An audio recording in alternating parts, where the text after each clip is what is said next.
Merhaba arkadaşlar, kanalıma hoş geldiniz. Bugünkü modelimizi şöyle güzel bir ipimiz var. İpimi şöyle göstereyim. Orta kalınlıkta 100 gram 250 metre uzunluğu olan bir ip. Bununla harika bir model başlayacağız. Kullanacağım şiş 4 numara. Modelimiz oldukça güzel ve kolay bir model. Umarım siz de beğenir benimle yaparsınız. Yapım aşamalarına geçmeden önce kanalıma abone değilseniz abone olup videolarımı da beğeniyorsanız beğeni yapmayı, yorum yapmayı, beni desteklemeyi unutmayın arkadaşlar. Şimdiden hepinize teşekkürler. İlmeklerimizi alarak başlayalım. Bu model için ilmek sayısı 4 ve 4'ün katları. Yapacağınız örgüye göre ilmek sayısını bu şekilde ayarlayıp modelimizi tam denk getirerek kurabiliriz. Ben şöyle küçük bir anlatım yapacağım. Onun için bana az bir ilmek sayısına ihtiyacım var. Şöyle hemen sayalım. 4, 8, 12 ve 16 ilmek. Bakın 4, 4, 4, 4 olarak ayarladım. Toplamda şişimde 16 ilmeğim var. 16 ilmekle modelimi kurmaya başlıyorum. İlk sıra olduğu için kenar ilmeğimi ördüm. Birinci sıra ön yüzündeyim. 2 düz ilmek, kenar ilmeğinden sonra 2 düz ilmek, 2 ters ilmek. 2 düz, 2 ters örerek sıra sonuna kadar devam ediyoruz.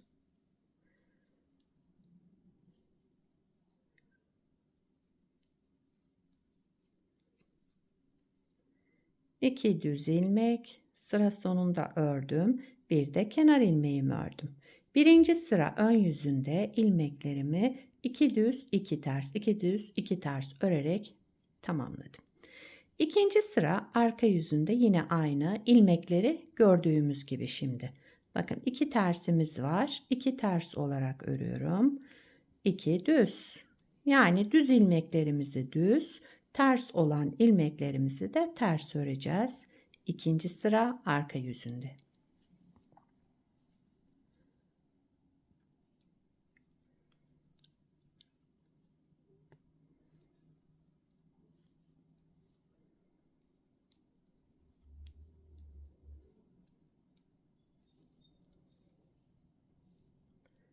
Üçüncü sıra ön yüzündeyim. Yine ilmeklerimiz aynı. 4 sırayı bu şekilde tamamlayacağız.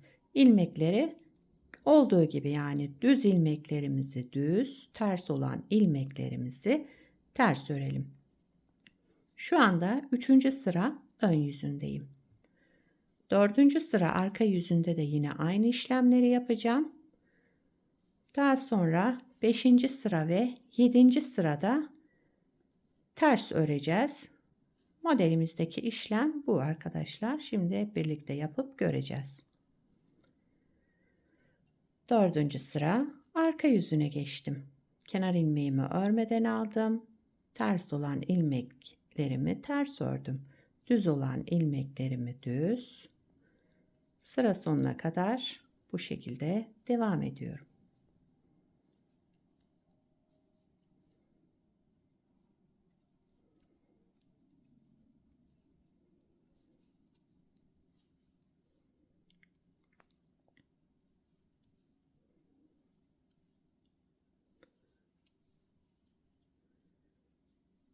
Beşinci sıra ön yüzüne geldim.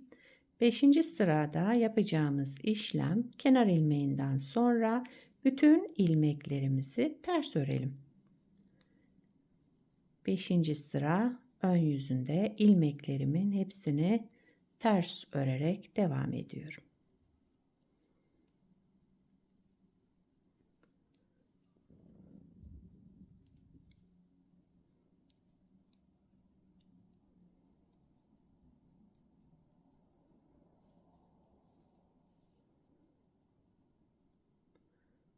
6. sıra arka yüzünde yine ilmekleri gördüğümüz gibi, yani ters olan ilmeğimizi, bakın ters ikili ilmeğimiz vardı.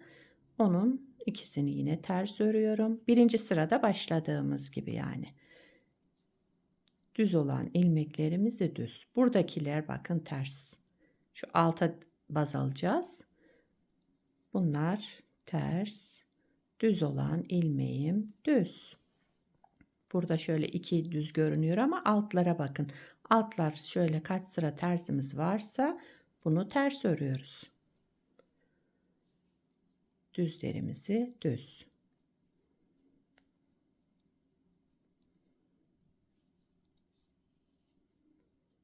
Altıncı sıramı tamamladım. 7. sıra ön yüzüne geçtik. Yine ilmeklerimizi ters örüyoruz. Kenar ilmeğinden sonra bütün ilmeklerimi ters örüyorum.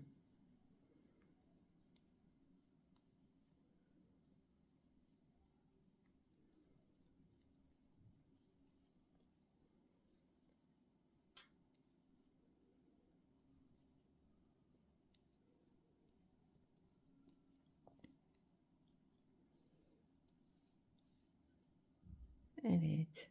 8. sıra arka yüzünde kenar ilmeğimi örmeden aldım. Bakın şu altta duran tersleri takip ediyoruz. Bu ilk iki ilmeğim ters. Düz olanı da düz olarak örüyorum yine. 2 ters, 2 düz. 2 ters, 2 düz.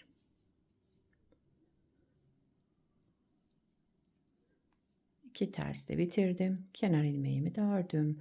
Modeli bir kez kurmuş olduk. Bakın model ilerledikçe kendini gösterecek. Güzel, şöyle spor bir model. Bir kez daha kuralım arkadaşlar, daha anlaşılır olsun.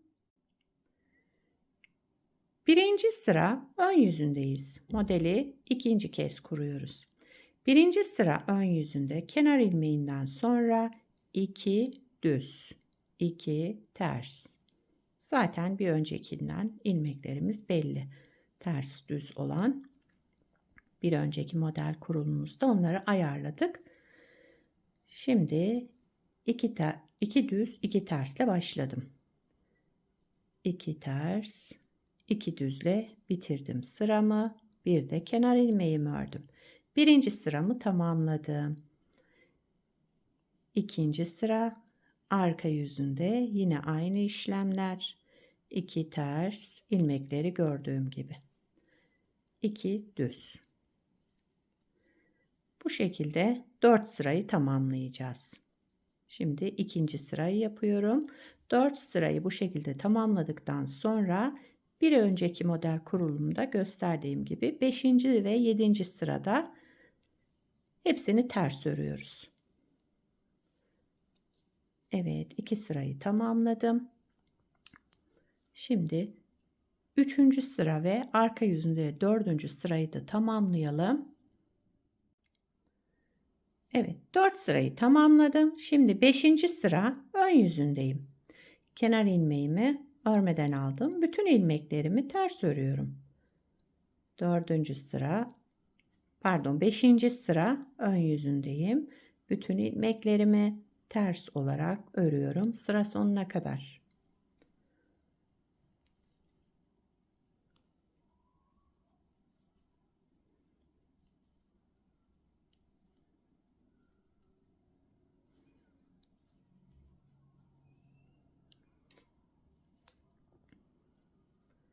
Altıncı sıra arka yüzünde yine bakın şu ters olan ikili ilmeğimi ters ördüm burada. 2 düz, 2 ters, 2 düz devam ediyoruz.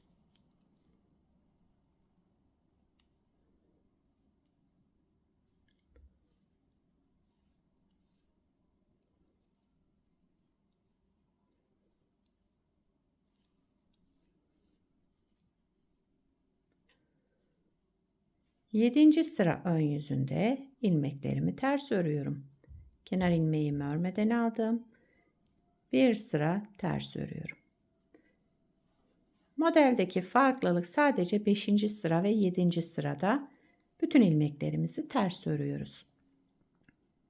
Diğer sıralarda düzümüzü düz, tersimizi ters örerek devam ediyoruz.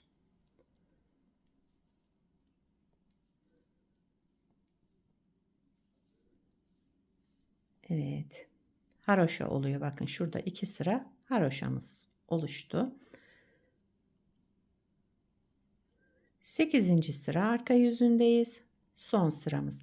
Bakın burada 2 düz duruyor ama genel olarak şöyle ters ilmeklerim olduğu için arka yüzünde bunu ters örüyorum.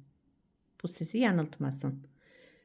Bu düz ilmeğimiz de sürekli düz örülüyor. Arka yüzünde hep düz örerek devam ediyoruz.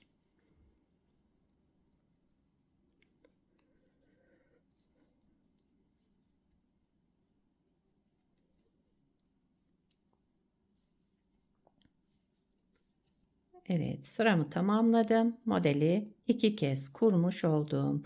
Modelimiz 4 ilmek, 4'ün ve katları. Sıramız da 8 sıradan oluşmakta. Şöyle güzel, gösterişli. Şöyle lastik olarak da kullanabilirsiniz bu modeli. Bakın bir küçük parçada daha önce yapmıştım. Onu göstereyim. Bunu beraber yaptık. Bunu da daha önce yaptım size göstermek için. Modelimiz böyle devam ediyor arkadaşlar. Model oldukça güzel, yapımı kolay ve gösterişli bir model. Şöyle atkı yapabilirsiniz, bere yapabilirsiniz, yelek, hırka, bebek battaniyesinde kullanabilirsiniz. Örgülerinizde başlangıç olarak lastik olarak da kullanabilirsiniz. Modelin arka yüzü de şöyle.